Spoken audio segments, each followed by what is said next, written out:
Peace be with you, everyone. Welcome to my channel. My name is Trevor. Really grateful to have you here, and today's video is just going to be a recap of my weekly rotation starting July 31st, I believe, so right at the end of July up through August 6th. Starting with Monday, I was wearing Dolce&Gabbana's light blue Eau Intense. Really nice, salty, aquatic with a little bit of sweetness in there as well. Really tried and true sort of classic with a really good granular sort of textural feel from the salt accord. Other than that, yeah, like I said, tried and true classic. Monday, Dolce & Gabbana's light blue Eau Intense. Tuesday went with Junoon Oud from Haramain. This is a Bulgari Tiger clone, but it is a slightly more of a woody take on that DNA. There's some patchouli in here, and it really gives it this little bit of more earthy body feel to it. This is my go-to for that DNA right now, and it plays beautifully in this sort of end of summer season. Time of the year I like to reach for woody citrus fragrances. I'm really kind of like citrus aromatic in June, July citrus aquatics, and then in August woody citruses.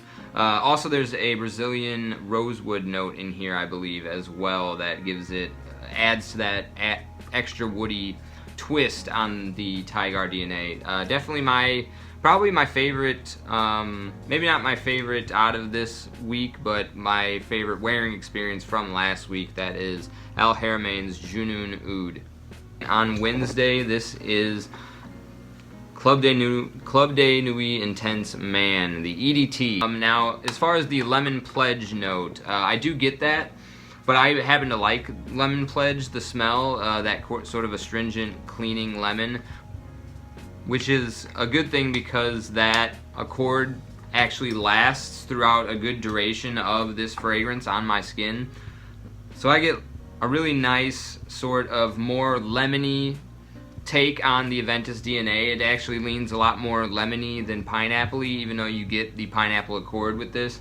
Again, it was only my first wearing, and I've only worn it one time, and I was surprised I didn't get any compliments on it, just because I've heard that this one is sort of a compliment beast. But it was a overall enjoyable wear, and I got some really good longevity out of it. So that was Club de Nuit Intense Man EDT for Wednesday.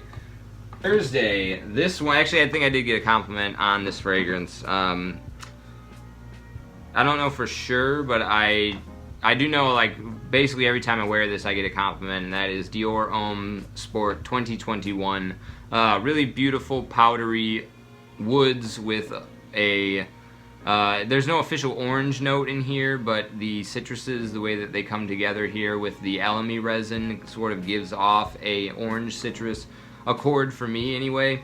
So yeah, just a really nice, fruity, zesty, sweet orange over the top of some powdery woods. Elegantly done in Dior quality, and really can't recommend this one enough. This is probably, you know, one of, if not my #1 top pick for a summer designer fragrance. And you can get it for right around $100, maybe like $110, $115.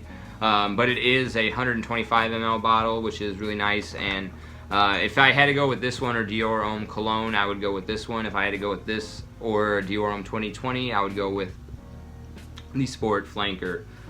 So yeah, really beautiful stuff. One of my favorites in my entire collection. That is Dior Homme Sport 2021 for Thursday. Okay, so Friday is when I usually like to wear niche fragrances. I like to honor Friday and sort of wear nice clothes and my nice fragrances. And this was, I don't know if it was my first wearing, but it was one of my first wearings out with it. I think I might have worn it to bed a few times since I've gotten it, but that is Creed's Millesime Imperial. So very fingerprint smudged up at the moment. But yeah, this is one of the newer batches. It's got the metal cap. These metal caps, whatever version this is, I'm not quite ready to recommend this fragrance at the moment. I definitely got it because it's iconic, and it enters in a lot of top 10 lists, and I'm sure it probably was a lot more respectable the older it was. But this one, yeah, I'm still like on the fence. I don't want to say it's not worth it because it's a very subtle fragrance, at least in this current formulation. It's a very light, salty watermelon vibe. It has a much more of a warmth to it than, say, the Milestone. I felt that Milestone has this aquatic accord, or not aquatic, metallic accord in there that makes it tend toward being very cold and almost brass-like. Whereas this is very warm, almost floral, very musky. Still, they both share the same DNA, but there are those... The most pronounced differences between this and Milestone is that I feel like Milestone is a cold fragrance, whereas this is a warm fragrance. A little bit... yeah, like I feel like that's the most pronounced difference. And the reason why I'm unsure about it is because for the most part I felt like I couldn't really smell anything, but as I was moving about throughout the day on my day working on Friday, I was catching a lot of really nice wafts of that sweet watermelon accord in the air with this really nice airy musk. Not quite so salty, but really more like the musky watermelon vibe was what I was picking up on. So far, I mean, it's very enjoyable, but it is short-lived.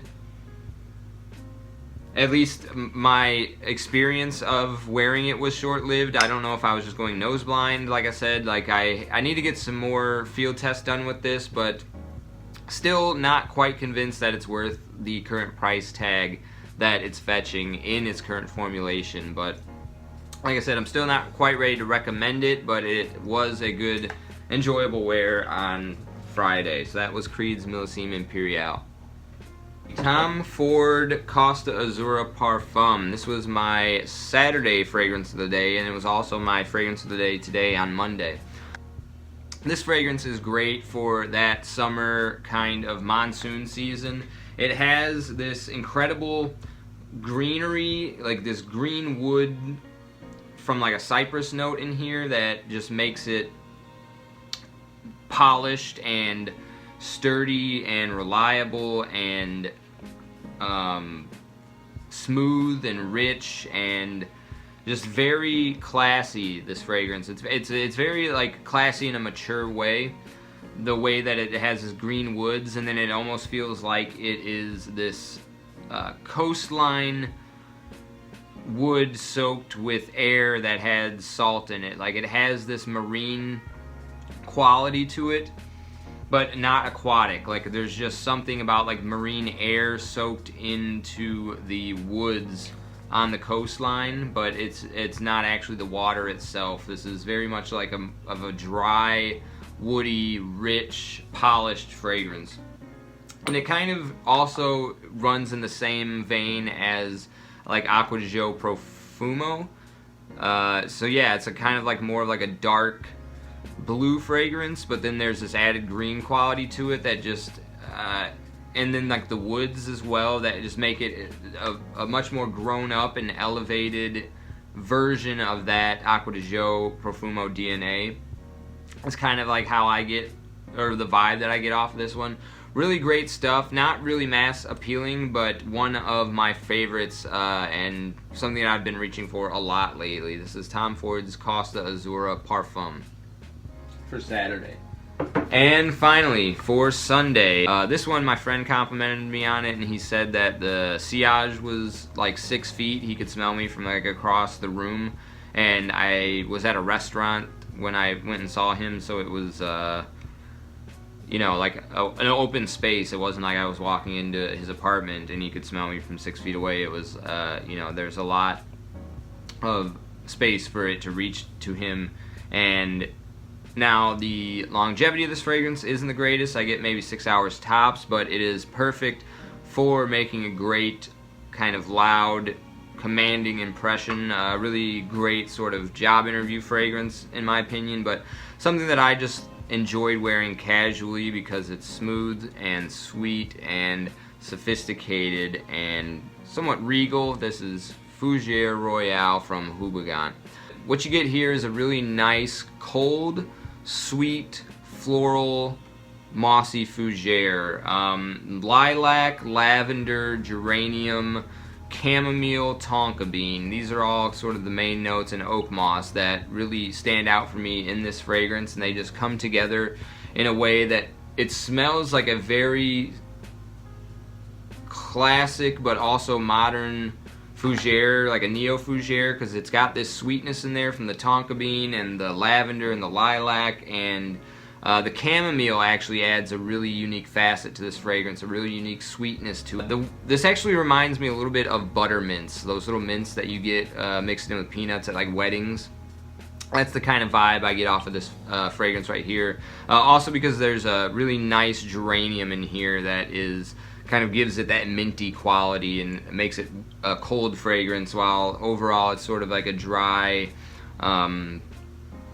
oak moss classic fougere. This is excellent, excellent stuff. Super grateful to have it in my collection. There's also like an extrait de parfum version of this that's like $600 or something like that. This is just the regular one.